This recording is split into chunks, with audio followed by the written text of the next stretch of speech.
Forming Christ in the believer. TV Grace International presents the ineffable words of God, the gospel of grace, on the lips of the man, Christ Jesus. Abba Father. हमारे मन में बहुत सारे विचार आते हैं, कई विचार हैं। यह वह ओवन है जो भगवान उपयोग करते हैं, यह देखने के लिए कि वह अपने विचार कब रखता है, आपके और आने वाले विचार, और तब कितने कितने हैं। मैं कहूंगा कि कुशल नहीं, लेकिन आप कितने विनम्र हैं जब आपके विचार रुकते हैं ताकि उसके विचार रखे जा सकें। इस पर निर्भर करता है कि भगवान आपके साथ क्या करेंगे, क्योंकि यही वह माप है। जैसे आप सुनते हैं, आपको पुरस्कृत किया जाएगा। यदि आप अच्छी तरह सुनते हैं तो आप फल देते हैं, तो आप 60 का फल देते हैं। यदि आप उत्कृष्ट सुनते हैं तो आप फल देते हैं, क्योंकि जो आपके जीवन में भगवान के काम को बाधित करेगा वह इस पर निर्भर करता है कि आप कैसे सुनते हैं, क्योंकि विश्वास सुनने से आता है, सुनने से। तो चलो हम लेखन के साथ शुरू करते हैं। यशायाह 55 में लेखन,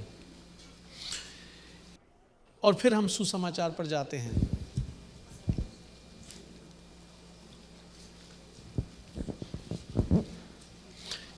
यशायाह अध्याय 55 पद 8 में,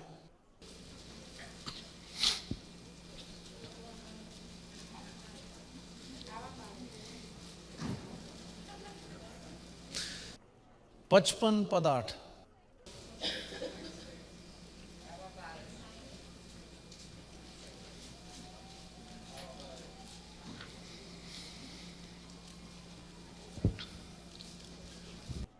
क्या सभी वहां हैं? हां। क्योंकि मेरे विचार आपके विचार नहीं हैं, और आपके रास्ते मेरे रास्ते नहीं हैं। भगवान ने कहा, जैसे आसमान पृथ्वी से ऊंचे हैं, वैसे ही मेरे रास्ते आपके रास्तों से ऊंचे हैं, और मेरे विचार आपके विचारों से अधिक हैं।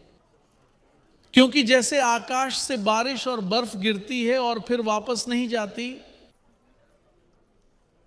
यह धरती को सींचती है और इसे उगने में मदद करती है, और क्या, यह उत्पादन करती है और बीज देती है और रोटी प्रदान करती है। मेरी बात जो मेरे मुंह से निकलती है वह खाली नहीं लौटेगी, बल्कि वह वही करेगी जो मैं चाहूंगा।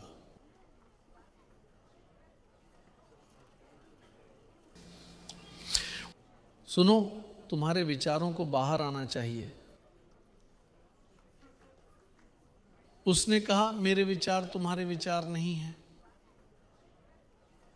उसने कहा कि हमारे पास मसीह का मन है। लेकिन जिस तरह बारिश और बर्फ गिरती है और फिर वापस नहीं आती,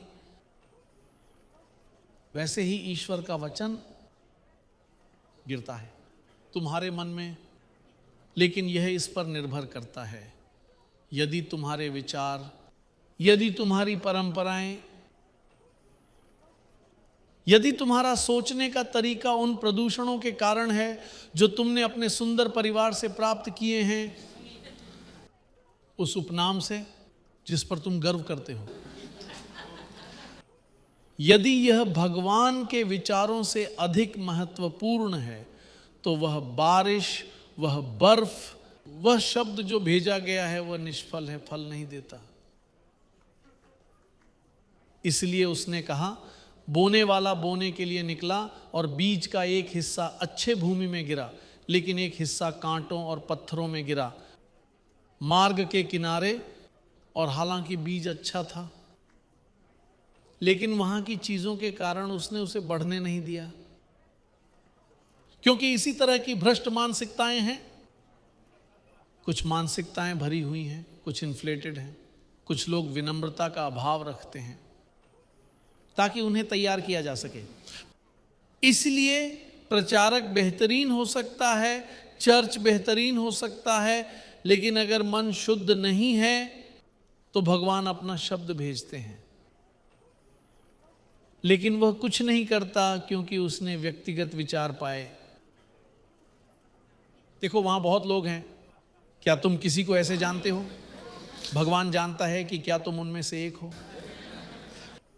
अच्छा, आज भगवान तुमसे बात करने वाले हैं ताकि तुम्हारे विचार आ सके। कुछ लोगों की राय इतनी मजबूत होती है, तुम नहीं देखते जब तुम उनसे बात करते हो। इसलिए विनम्र लोग अच्छे होते हैं। जब तुम उनसे पूछते हो, क्या तुम मुझे सुन रहे हो? हाँ, मैं तुम्हें सुन रहा हूं, मुझसे बात करो। अरे ये कितना अच्छा है, तुम बोलते हो और वे सुनते हैं। अब कितना बुरा है जब तुम बोलते हो और दूसरा नहीं सुनता। इसलिए कभी कभी जब लोग नहीं सुनते, भगवान देवदूतों की बातें सुनते हैं जो कहते हैं हमारे पास बहुत पानी है, हम बाढ़ आने तक पानी भेज सकते हैं और सबको डुबो सकते हैं। भगवान कहते हैं देखो वे सुन नहीं सकते, तो मैं उन्हें वहां क्यों दुखी होने दूं? वे वैसे भी दुखी होंगे तो बेहतर है कि वे डूब जाएं। इसलिए बहुत से लोग मरते हैं, क्योंकि कभी कभी वे आत्माएं होती हैं, अगर वे चुने हुए नहीं हैं तो वे जानवरों की तरह मर जाते हैं, अगर वे चुने हुए हैं तो वे बिना पुरस्कार के मर जाते हैं। भगवान उन आत्माओं से निपटते हैं, जैसे नूह के समय में जिसने अब्राहम की गोद में रखा, जैसे कि कहा जाता है अब्राहम की आशा में, लेकिन उसने डूबा दिया क्योंकि भगवान को मौत से कोई समस्या नहीं है। तुम भगवान का न्याय करते हो जब कोई मर जाता है, लेकिन भगवान नहीं, क्योंकि भगवान आत्माओं के साथ हैं। भगवान तुम्हारी मांस को छोड़ते हैं। अगर भगवान के विचार तुम में हैं तो क्यों मरना? तुम्हारी देखभाल करना चाहिए। देवदूत हैं, मेरी देखभाल करो, मेरी देखभाल करो, ये अच्छा है।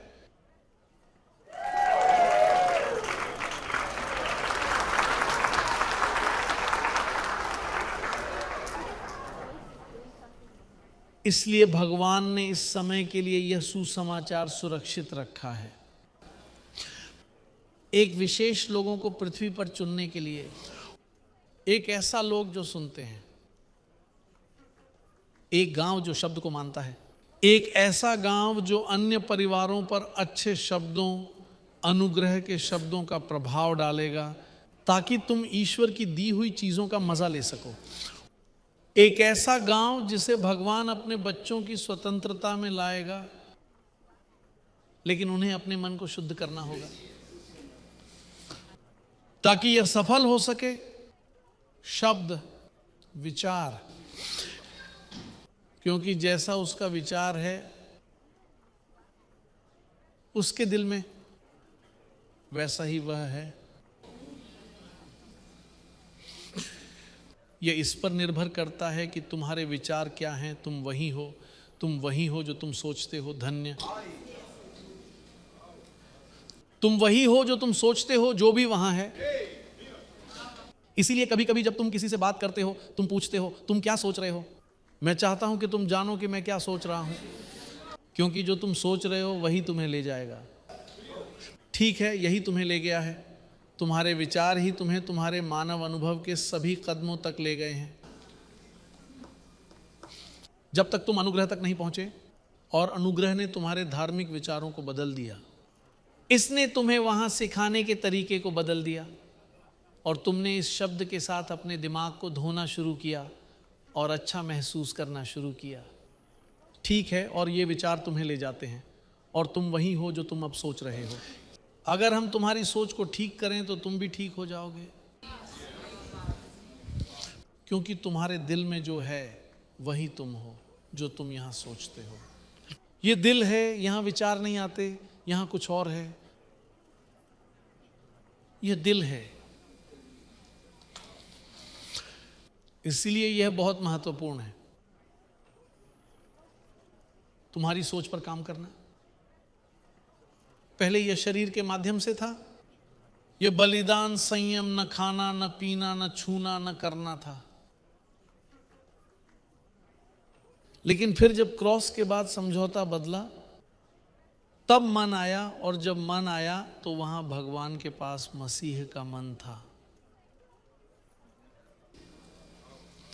पौल ने कहा सही है। पहले कुरिन्थियों 2:16 क्या कहता है? अब हम सुसमाचार की ओर चलते हैं। पहली कुरिन्थियों की पत्रिका अध्याय 2 श्लोक 16 कहता है कि प्रभु की मन को कौन जानता है, कौन उसे सिखाएगा, लेकिन हमारे पास मसीह का मन है। अब मसीह के मन के साथ क्या तुम यहां अच्छे से जी सकते हो जैसे वह सोचता है? पौल ने कहा हम अनुग्रह के लोग, नियम के लोग, अनुग्रह के लोग, हमारे पास मसीह का मन सक्रिय है। क्या आप जानते हैं कि यही वह चीज थी जिसने धर्म को मारा? धर्म ने पौल जैसे एक आदमी से मुलाकात की जो सिखा रहा था कि सब कुछ मन में है, और फिर प्रेरितों ने धार्मिक अनुष्ठानों और स्नान प्रस्तुतियों की कुछ दिनचर्याओं का पालन करना पसंद किया, जिसने लोगों को सोचने से रोका, और 2000 वर्षों तक लोग नहीं सोच पाए, बल्कि उन्होंने केवल कार्य किए और संचित किया। लोग वही करते थे जो वे सुनते थे, लेकिन उन्हें भगवान के ज्ञान का कोई पता नहीं था। फिलिपियों की पुस्तक में लिखा है, बाकी भाइयों ये सब क्या है? सब कुछ जो ईमानदार है, सब कुछ जो न्यायपूर्ण है, सब कुछ जो शुद्ध है, सब कुछ जो प्रिय है, जो कुछ भी अच्छा नाम है, यदि कोई गुण है, यदि कोई प्रशंसा के योग्य है, तो इस पर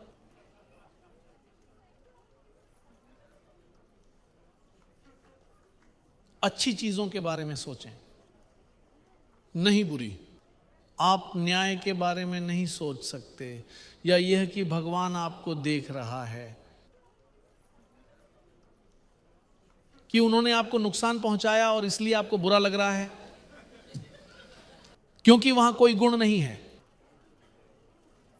आप एक गरीब दुखी हैं, क्या आप बीमार मरने जा रहे हैं? क्या यह सोचने योग्य है? भगवान चाहता है कि आप अच्छा सोचें। अच्छा सोचने पर आपको बेहतर लगेगा। मनुष्य वही है जो वह अपने दिल में सोचता है। इसलिए आह्वान है, अपने विचारों को अच्छे से देखो, उनसे कहो कि वे टोल चुका है। जब एक विचार आए तो उसे पहचानो, कहां से आ रहे हो? मैं तुम्हें दुखी करने आया हूं, मैं तुम्हें उदास करने आया हूं। तुम पहले से ही जानते हो कि वे कैसे शुरू होते हैं। कभी कभी एक छोटी सी फोन कॉल से, और यह तुम्हें बुरा सोचने पर मजबूर करती है। तो तुम्हें उन विचारों पर ध्यान देना होगा, क्योंकि देखो, विचार तुम्हारे सुनने से उत्पन्न होते हैं। जैसे कि ईश्वर कहता है, देखो मेरे विचार तुम्हारे रास्ते। वह कहता है, यही मेरा वचन है, जब मैं इसे भेजता हूं इसके प्रभाव होते हैं, शब्दों के प्रभाव होते हैं। जब वे अच्छे होते हैं तो वे तुम पर प्रभाव डालते हैं, लेकिन जब वे बुरे लोगों के होते हैं, या जो लोग मानसिक रूप से नवीनीकरण नहीं हुए हैं, वे तुमसे बात करते हैं और तुम्हें नर्वस कर देते हैं। वे तुम्हारा दिन और मन बर्बाद कर देते हैं। इसलिए तुम्हें अपने दोस्तों का चयन करना चाहिए।